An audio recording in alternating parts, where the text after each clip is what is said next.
Good morning. Good morning. Can you guys hear me over there? Yeah. Good. Can you hear me over here? Yes. Are my mics on? Okay. So I'm going to try to stand like right here in this one area for this entire talk so that we can put together a great video so that we can share it. How many of you have a personal philosophy? How many of you have a personal philosophy? What is a philosophy? I'm not sure, but I can tell you what my personal philosophy is. The more I give, the more I live, is my personal philosophy. So we're going to put together a video, and we're going to put it on YouTube, and we're going to share it with the world about some things that I've learned since I started reading. Now, I've learned some things before I started reading, and I want to share something with you about what I learned before I started reading. At age 14, I was in high school, I think, or junior high school. What would I be in at 14? High school or junior high? 8th grade or 9th grade? Okay. So I had to be, at that time, we had junior high school, so 9th grade, I was the top of the middle school, over the junior high school, 9th grade. And it was summertime. At the end of summer, I mowed yards during the summer, I made money. How many in here have ever mowed yards and made money doing it? Well, I started my lawn mowing business with whose lawnmower? My parents, right? So being able to go into a business for myself as a kid was really easy because I didn't have to pay for the equipment and I didn't pay taxes. How many of you in here are taxpayers? How many of you are taxpayers? All right, let's think about the question again. How many of you in here are taxpayers? How many of you bought something in the last week? How many of you bought something in the last week? Raise your hand if you bought something in the last week.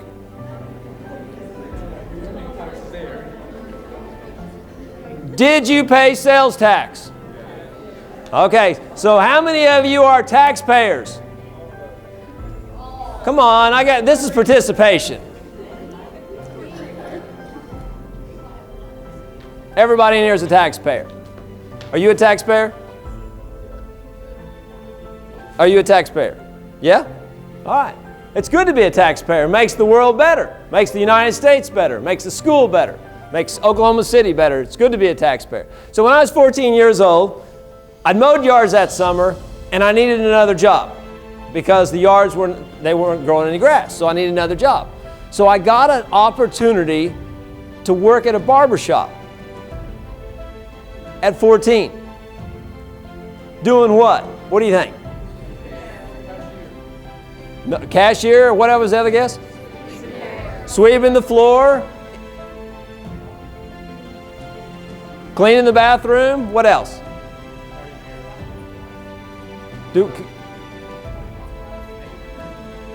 I got a job as the shoe shine boy. I got to shine shoes. Now, shining shoes is not a prestigious job, is it? And I got paid only what the customers paid me. So back then, a lot of people didn't wear shoes that needed to be shined, especially on Saturdays. They wore their tennis shoes. So I didn't make a lot of money. But part of the job of being the shoe shine boy is they wanted me to sweep the floors. So I swept the floors and I cleaned the bathrooms and I shined shoes. The most important thing that I did was I had a great attitude. When I got a customer, I was really happy to get a customer, even though they were only paying me 50 cents to shine their shoes. Would you take a job, straight commission, and you're only going to make 50 cents per job? How many of you would take that job? One.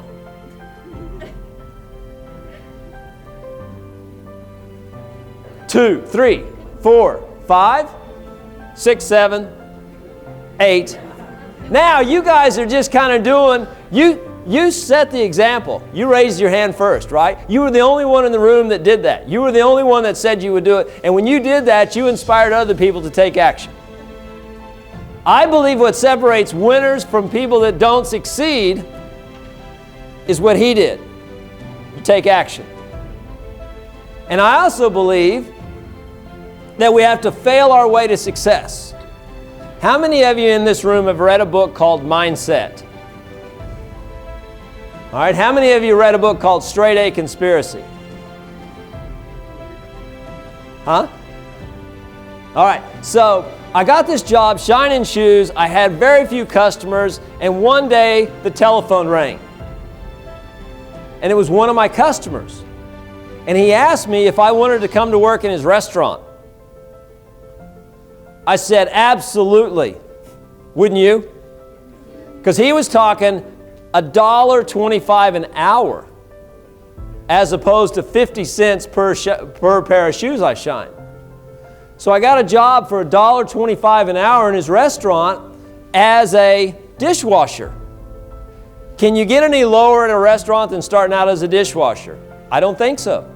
Because a dishwasher has to, it was a greasy job.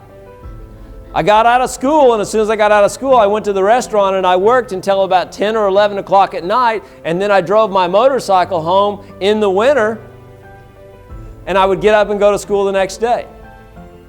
One day at the restaurant, the busboy didn't show up. And so Mr. Eccles asked me if I wanted to bus tables. I said, absolutely. So he had me washing dishes and bussing tables. I was doing two people's job. Is that fair? Is that fair? Sure, it's fair. Why not? So I worked really hard. I bussed tables, I washed dishes, and then one day the waiter didn't show up. I was 14. I was getting paid $1.25 an hour, and now I got an opportunity to not only wait tables at $1.25 an hour, but also got tips. I started out shining shoes. Now I'm waiting tables and I'm getting tips. And then Mr. Eccles came to me and said, would you like to be the night manager of this restaurant? To be in charge of the restaurant at 14 years old? I said, absolutely. So I went from shining shoes to being the night manager of a restaurant. So I don't believe that there are any such thing as dead-end jobs. I believe that if we get any job and we take the most action we can take and we stay positive and we do our work really good, we can advance. How many of you read the book Mentor, the Kid and the CEO? Thank you. How many of you like the book? Thank you even more. Now I like you guys more. So I guess one of the things is, does anybody have a question that I could answer? I'll answer a question about anything. Who's got a question? Yes, sir. Taking action again. What's your name? Daniel. All right, Daniel, what's your question? I run 5 days a week. I run at Lake Hefner on Saturday mornings at 6 o'clock. On the east side of the lake, there's a parking lot there there's a restaurant called Louie's. And we have between 5 and 15, 20 people show up on Saturday mornings to run. And anybody here is invited to come run with us. Yes. I own 3 companies for profit, and I lead one company for nonprofit. I think our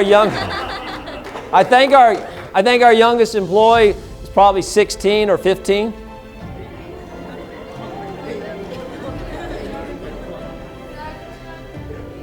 What? Yeah. Just go to Pacebutler.com and apply. Yes. Okay, in 2001, I lost everything financially. My life sucked. And I got on the other side of that at about 2003. Life started becoming good again. And there's a guy named Zig Ziglar.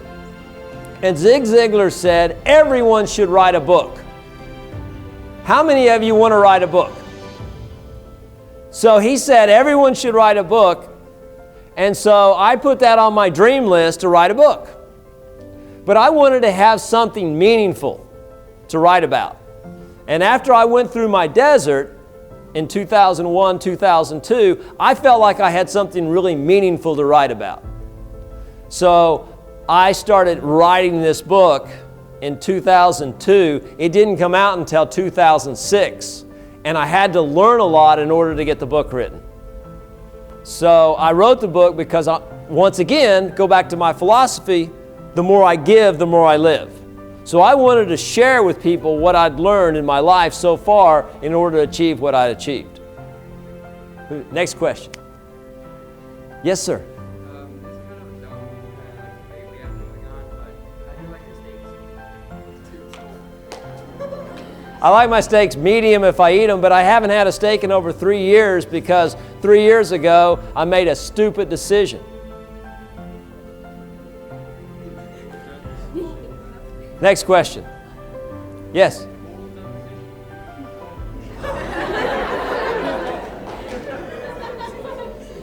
Okay, so I'm all about gaining knowledge. I want to learn as much as I can from all different things, and a friend of mine sent me a DVD about 4 years ago, I think, maybe 5, and the name of the DVD is called Forks Over Knives.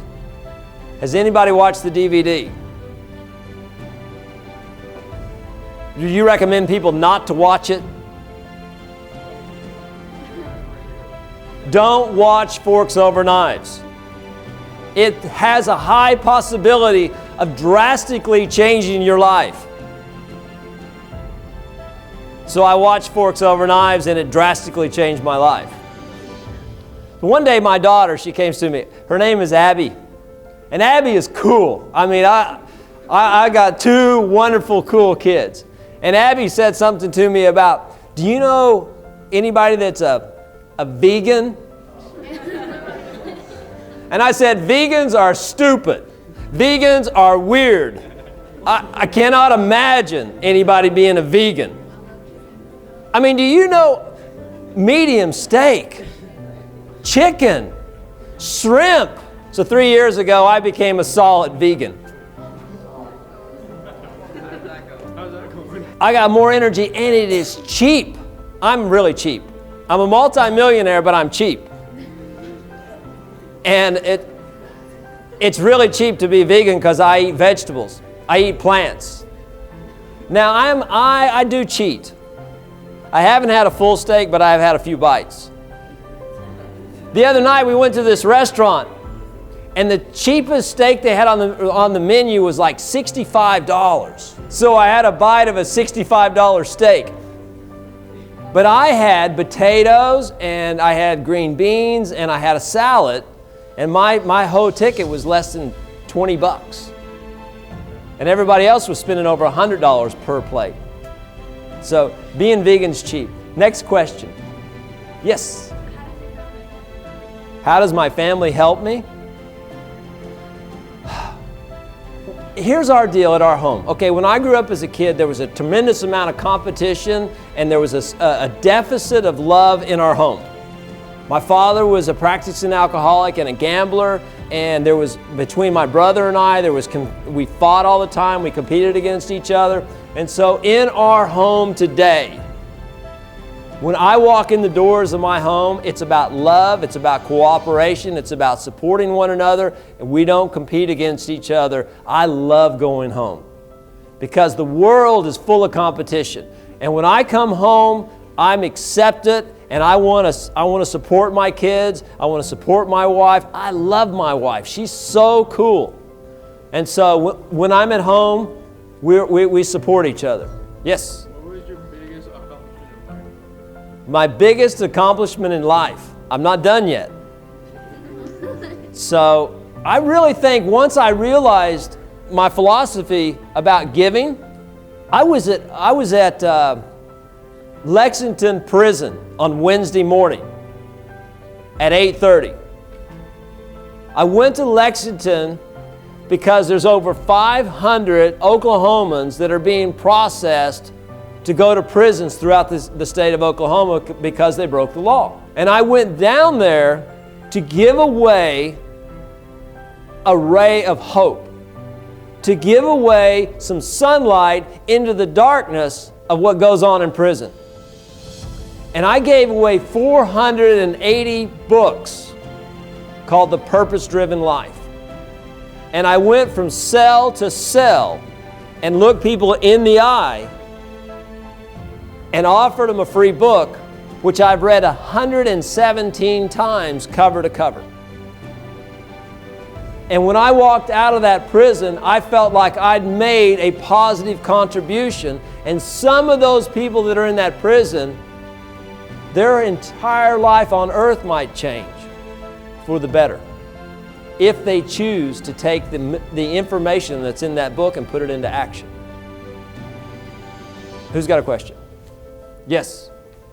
What are your businesses about? What is their purpose? Okay. My first business, Pacebutler Corporation, in 1987, I started it with $62.53.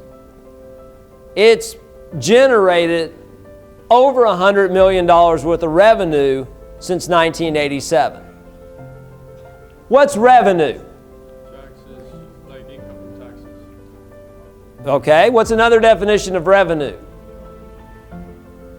Profit, what's another definition of revenue? Revenue basically is total sales.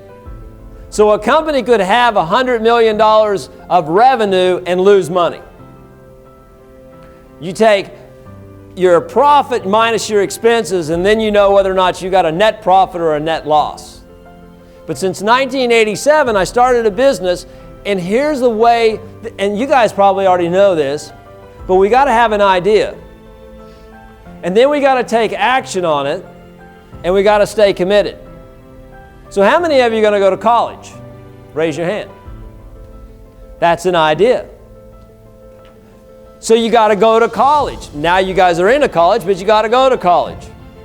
And you say you decide to go to OU. Say you decide to go to a college where you live on campus. Maybe it's the first time you're ever away from your family. And you get lonely. And you take your first test and you get an F. You're lonely and you've been defeated. And then you find out that you cannot, for some reason or other, the funding for your meals has been cut off, and you don't have any food for a day or two at school till they get it straightened out. That'd be a time that you want to quit and go home. Whenever we set a goal, whenever we have an idea, we start taking action on it, and then the real things happen, the problems. And we want to give up. But we got to stay committed. So have an idea, take action, and stay committed. Those are the three, you've got to have those steps in order to be successful. Now, I talked to somebody a few minutes ago, and they're going to become a doctor. So they got the idea, now they're going to start taking action on it, and they got to stay committed. Next question. Yes? Did you go to college? I did go to college. No, well, yes. I read at a 4th grade level until I was 26 years old. I did not know how to read. The way we believe we are is true. So when I was in the 2nd grade, when I was learning about mathematics and I was learning about reading, my family decided to move from one school district to another school district. And I was struggling in the first school district. And they said that school district was easy, and I was struggling. Can you guys tell that I have attention deficit disorder? It means I don't focus. I jump around. Want to go ride a bike? I'm dyslexic. So when I look at a page of words, it kind of moves around, and sometimes there's words there that aren't really there. And so it's difficult for me to read. But they told me that the school I was in was easy, and the school district we were moving to was going to be really hard, and that I was going to fail. So guess what I did? I believed them. And I failed. And I believed that I was dumb.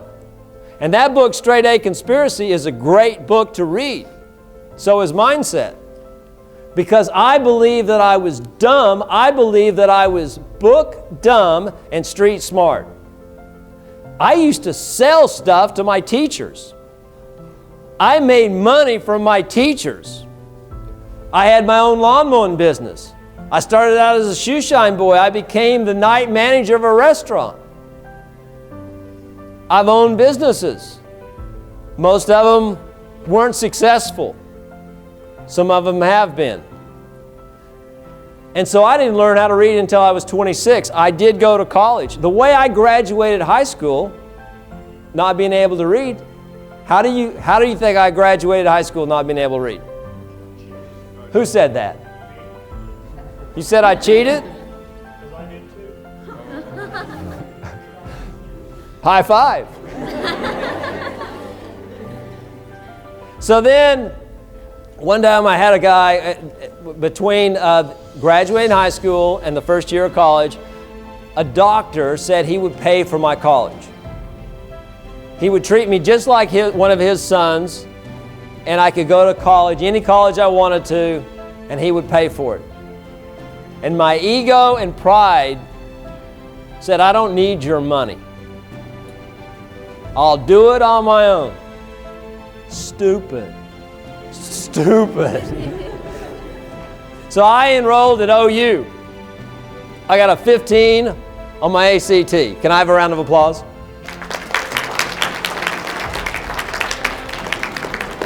I mean, 15, that's pretty good reading at a 4th grade level. I went to class and I hated it.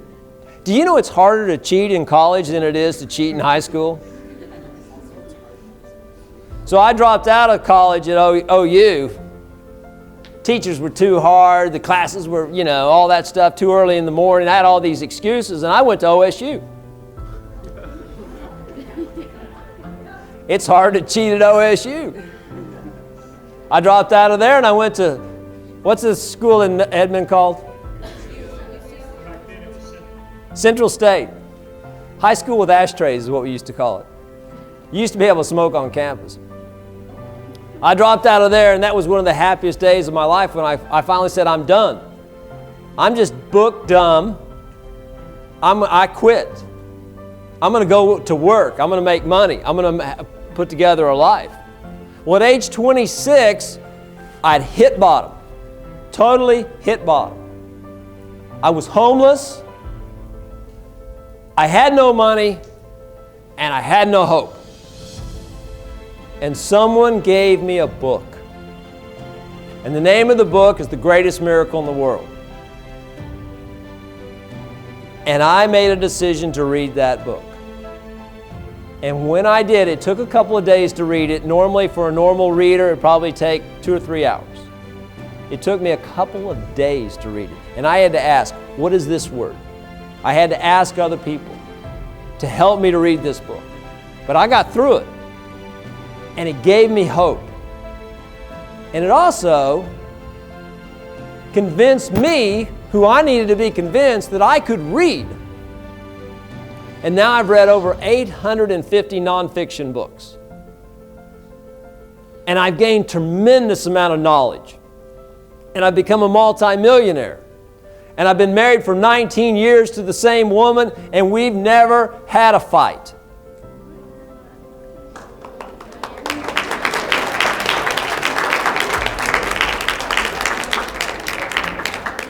I've read so many books on relationships and respect and character, and I continue to learn.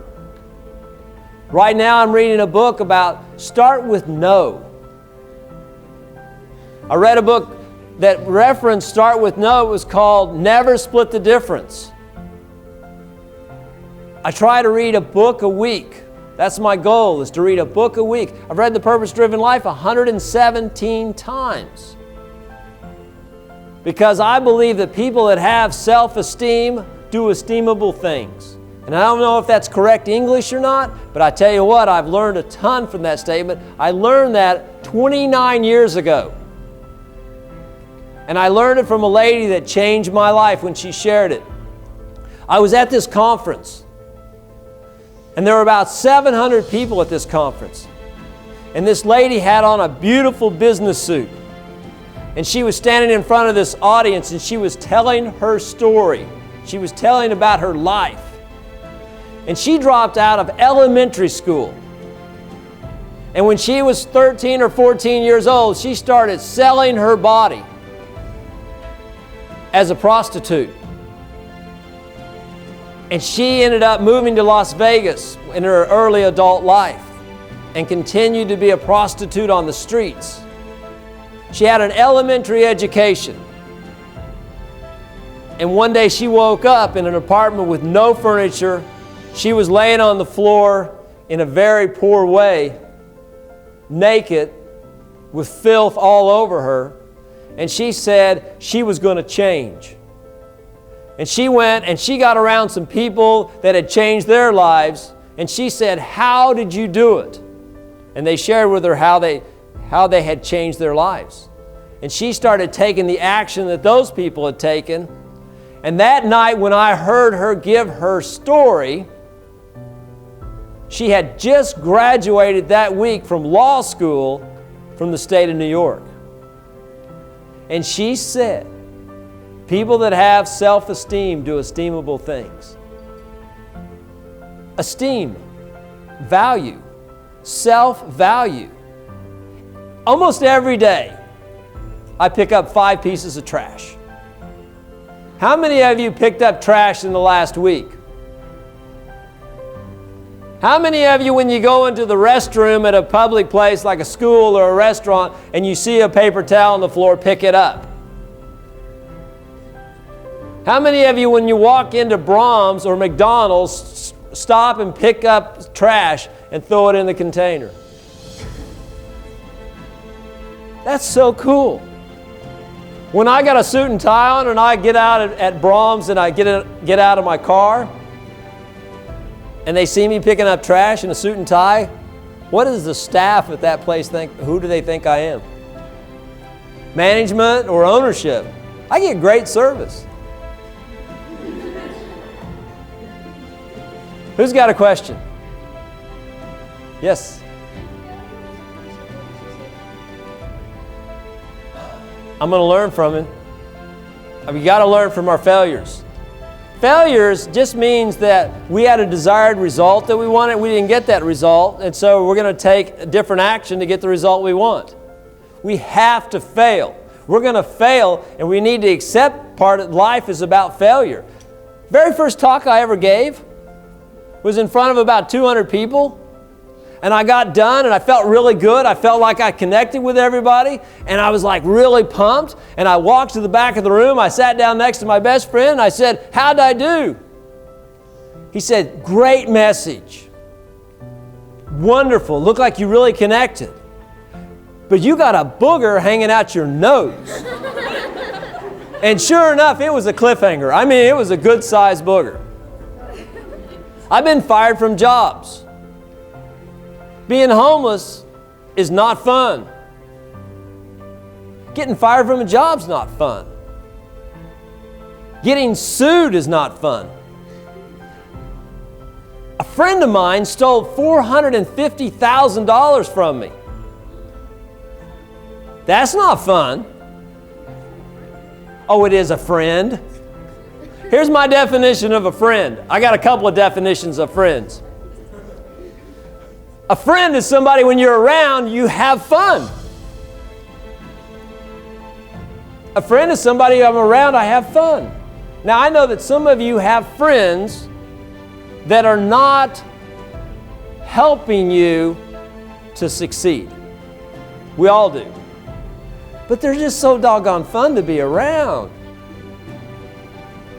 Those are the kind of friends we really probably ought to avoid. Now, this guy that was a friend of mine, one of the things, when you ask me about failure, okay, one of the things is something that's so important is forgiveness. To let go. The guy ripped me off for $450,000. Within 3 days, I was excited in a positive way. Because He had been stealing this over a period of time, like 2 or 3 years. And now we found out and we had a way to put it to an end, to stop it. So I thought, instead of him getting this money for the next 3 or 4 years, now we can have the money.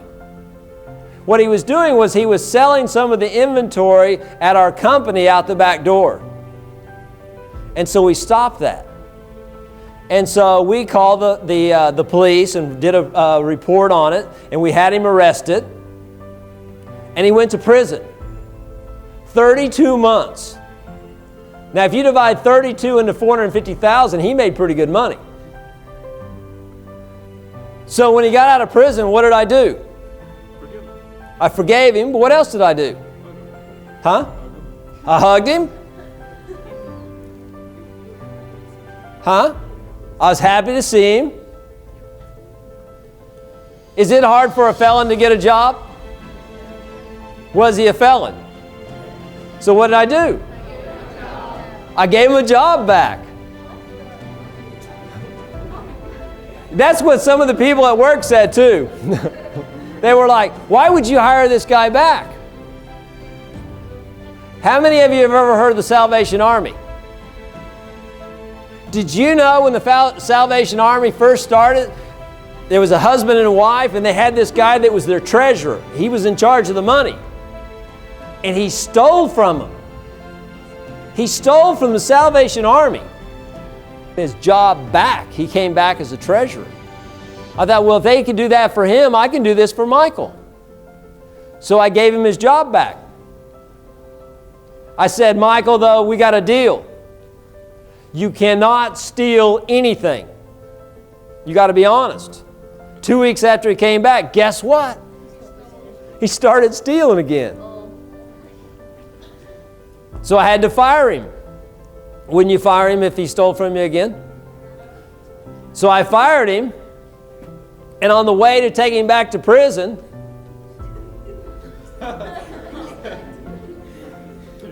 he was at a work release center, prison. So, I mean, he could work, and that's why. So when I was taking him back to prison, I thought, hey, I know this guy that owns another business, and he's a crook. Do you want to work for him? So I called him up, and I said, hey, Chris, you know, Michael's been working for me a couple of weeks. He started stealing from me again. I was wondering if you wanted to hire him. He said, sure, bring him over. So he worked there for 9 months. The other day, we were at a restaurant. Now, he ripped me off several years back, and the other day we were at a restaurant, we walked in, and there was Michael, and I hugged him. He hugged me. It doesn't bother me that he did that. I got hacked. Our company got hacked about 2 months ago. There is a software program that you can buy off the shelf, and then you can go and hack companies, and you can decrypt their data, how do you say it? Encrypt their data, and then you can hold them hostage. And if they pay the ransom, they give you the keys, maybe. The FBI says don't do that. Don't pay the ransom. How many of you in here have ever bought a Bitcoin? I had never bought a Bitcoin until the other day. Because the guys that hacked our system, they wanted 1 Bitcoin. $13,000 at the time. A little under $13,000 for a Bitcoin. I still don't understand what a Bitcoin is, but I've owned one. We got on Craigslist and found a guy that sells Bitcoins. He shows up with his cell phone. I give him like $13,000 cash. He does something on his phone with my IT department, and we get the keys to unlock the data. But we find out we don't get the right keys. We need more keys. We needed 9 more keys. They gave us 2 keys for 1 Bitcoin. We needed 9 more keys, and they agreed to sell us 2 keys at a time. When we bought the second set of keys, when we bought the second Bitcoin, got 2 more keys, we got most of our data back. Now the FBI tells you do not negotiate with these people. I did two things. One, I asked my IT department to work to see if they could unlock the data. And two, let's negotiate with the hackers. I want to tell you, those hackers had incredible customer service. Better customer service than AT&T, because they had to teach us how to buy a Bitcoin, and they had all this stuff and how to unlock it and everything, and they were just so nice. It was all over email, but it was all very effective and very quickly. And so I bought 2 Bitcoins, $26,000. And I got a new IT department. Now we're not as susceptible to doing that, so I've learned from that experience. Failure, I've learned from that experience. Who's got a question? Yes? Are you thinking of writing another book? Yes. It's on my book list. I want to write a book called Mentor, the Graduate and the CEO. Next? Yes? Do you have kids? I do. I got 2 kids. Okay, so how do you raise them to work for their own money? Well, when they were 12 years old, for their birthday present, I gave my daughter a house.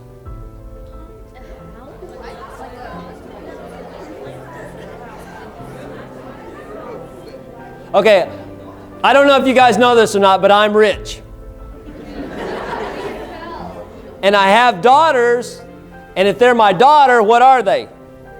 They're rich kids. And most rich kids, I don't really, you know what I mean? They're snobbish. So I gave my daughter a house when she was 12 years old. I have 2 daughters, they both own houses. So I gave her a house, and what did she do with that house? She did not sell the house. She did not destroy it. What? She started renting the house. So my 12-year-old daughter is a what? Landlord and a homeowner. So she had to get a sign to put in the yard. She had to have a cell phone. She had to have a bank account. And she had to have a renter. And so she got really lucky. First day she put the sign in the yard, the phone did not ring. You know why? It was not on silent. The phone didn't ring because the number on the sign was wrong. So she changed the number on the sign and she rented the house, just like that. She'll turn 18 next week. So she's had the house for 6 years. That house pays her $1,000 every month. So that's good income. She owns 3 houses. The first 2 houses I gave to her as a gift. The third house she bought with her own money from the houses. She makes A's and B's in school. And she went to Uganda last year. By herself. At age 16 or 17. How old was she? Do you know? 16? Emily went to Uganda at age 16 because she wanted to go to a school in Uganda that raised kids without parents. Orphans. Is that what they're called? I was somewhat okay with her going by herself. Her mother was not. Can you imagine flying to Uganda on your own with your money? She had to pay for the trip. My wife didn't want her to go by herself, so she went with a bodyguard, not a chaperone. Difference is, bodyguard doesn't have the right to say no. So if she wants to go do something stupid, she could go do something stupid. I told the bodyguard, I said, if only one person comes back, it better not be you. I called the bodyguard one day. They'd been in Uganda for a couple of days. I called and I said, because I know the bodyguard runs, I said, have you been running? He said, no, sir. I said, why not? He says, because if I run, Emily would be out of my sight. He was on it. He took the job seriously. Both of them came back. People that have self-esteem do esteemable things. Next question. Yes, sir. Having 3 businesses, we started with the first one. How did you know what started the second?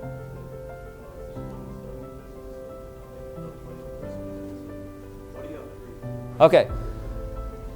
First thing, I started my first business in '87. I did not get a paycheck. I did not make any money for 4 years. I rented out some of my rooms in my house in order to make it.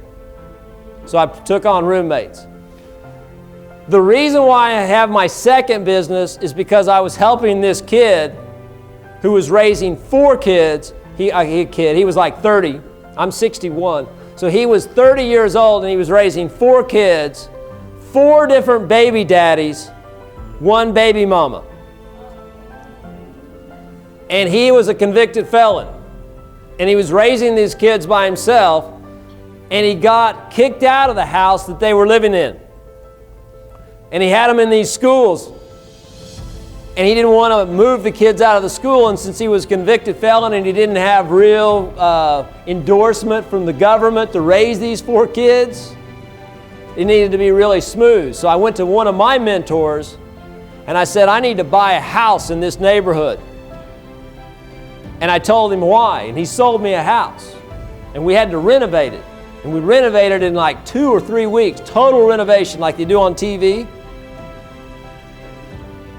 And so I bought this house.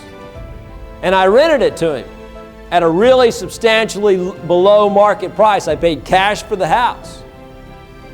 And he started making rent payments. And I said, I like this. And it wasn't very much. It was $500 a month. But what's 500 times 12? $6,000. I didn't have to work very hard. And so then I bought another house. And then I bought another house. And then another and another and another. One day I bought a building. They were asking $171,000 for this 17,000 square foot building. $171.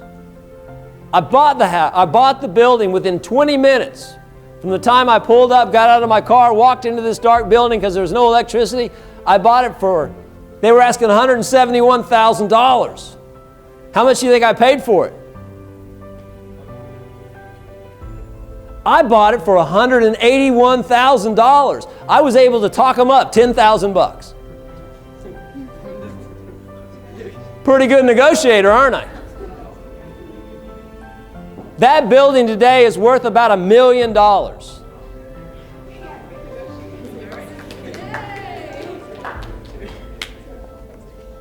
17,000 square feet. It's an office building.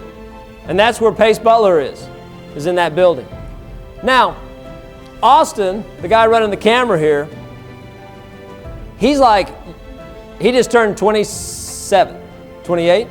He just turned 28. Let's give him a round of applause for that.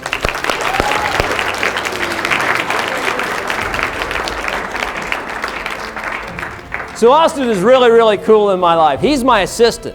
And so this morning I forgot my cell phone. Went to Panera Bread, reached down and it was gone. And so my daughter, Emily, called him. And he was already on it. He already knew that I'd forgot my cell phone. He brought my cell phone to the office today. He does so many incredible things. Austin and I just got done running 550-mile relay across the state of Texas. How many of you have ever done that? Ty, see that guy back there with the suit on? He's done it. And I'm getting there. Nate's done it. Austin became my assistant a little over a year ago, and he said, you know, you ought to make videos, put them on YouTube. I said, how do you do that? Do you know you have to edit it and all that kind of stuff?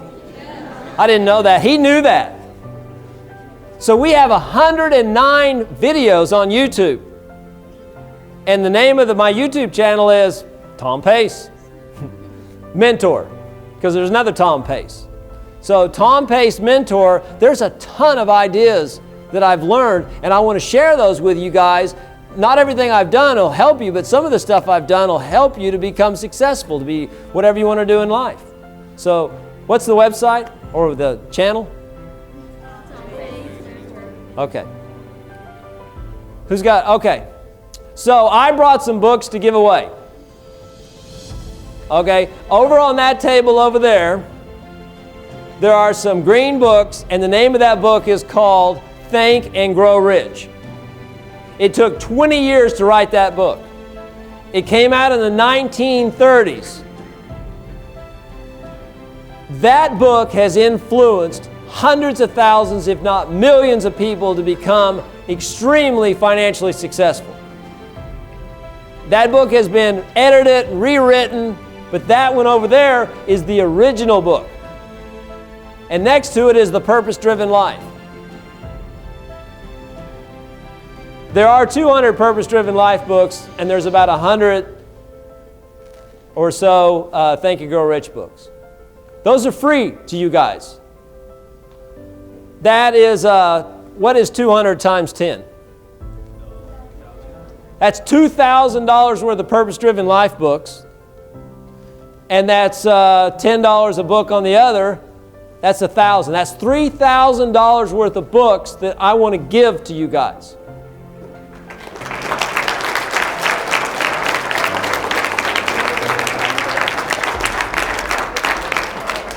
Now, Ty, see the kid back there with the suit and tie on? I met Ty 3 years ago. I met Ty 3 years ago, and he had white boy dreadlocks and tattoos on his face. Come up here for a second. Let's give him a round of applause.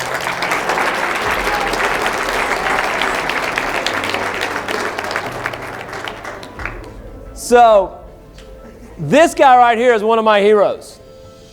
Not only did he get rid of his tattoos and change his hairstyle, when I first met him, I don't know how many books he'd read, but how many nonfiction books have you read today? 73 nonfiction books. And these are not little books. How many of you read the book Principles by Ray Dalio? You've read it? Let's give a round of applause for that. That's not an easy book, is it? So he's changed his life, and he inspires me. The reason why I got a suit and tie on instead of just slacks and a dress shirt, he came to work 3 years ago, and he started wearing a suit and tie. And I got to tell you, they were goofy. I mean, he was going to Goodwill and the Salvation Army and stuff, and he was buying like slacks that didn't match this. I mean, but he was wearing a suit and tie, and he was wearing a tie, and it inspired me, and I went back to wearing a suit and tie because of him. And he reads. He's always got a book going on, and that inspires me. And I want to read and I want to learn. And we ran across Texas last year. We did 500 miles last year. And I asked him, I said, do you want to be my assistant? About a year and a half ago, before Austin joined up. And he said, yeah. It's about how many hours a week? 90? He works about 90 hours. Ty likes to work, but he doesn't like to work 90 hours.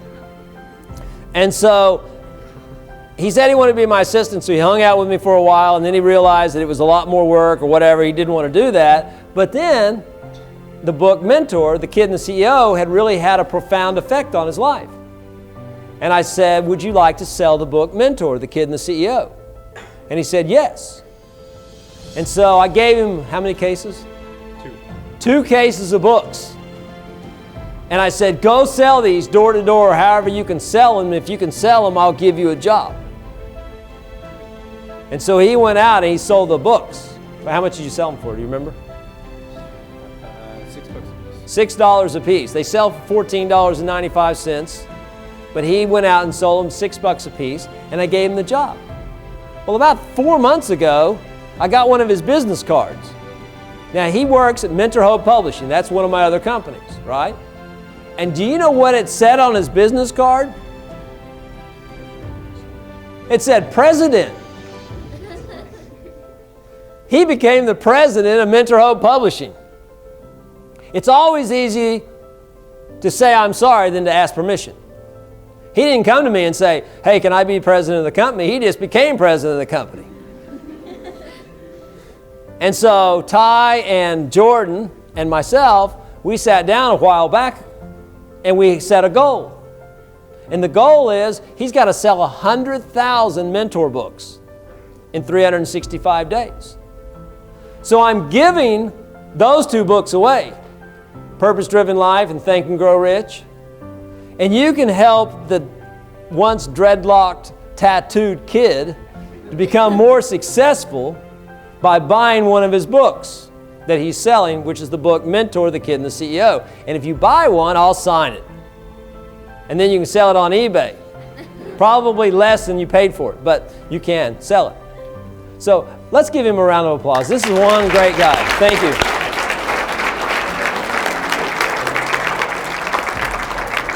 So there were a lot of things that I wanted to say today, a lot of things I wanted to share with you guys, and I didn't get to very many of them. But if you watch the videos, Tom Pace Mentor, a lot of that information's there. And if there's anything I can do to help you guys, show up Saturday morning at 6 o'clock at Lake Hefner. And if you can't run, show up on a bicycle. And I'll answer any question about spirituality, about my relationship with God, about health, about family, about business, anything. I'm transparent. I'm like 99.5% transparent. We all have a dark side. And I'm transparent with that with some people, because if we're not, we're as sick as our secrets. And I don't want to have any secrets. So I share with others. So anything I can do to help you guys, I want to do it. And I want you guys to get a free book. Even if you're not going to read it now, take it and put it in your library. Because if you've got it in your library, someday you're going to want to pick it up and read it. So thank you very much for being a great audience.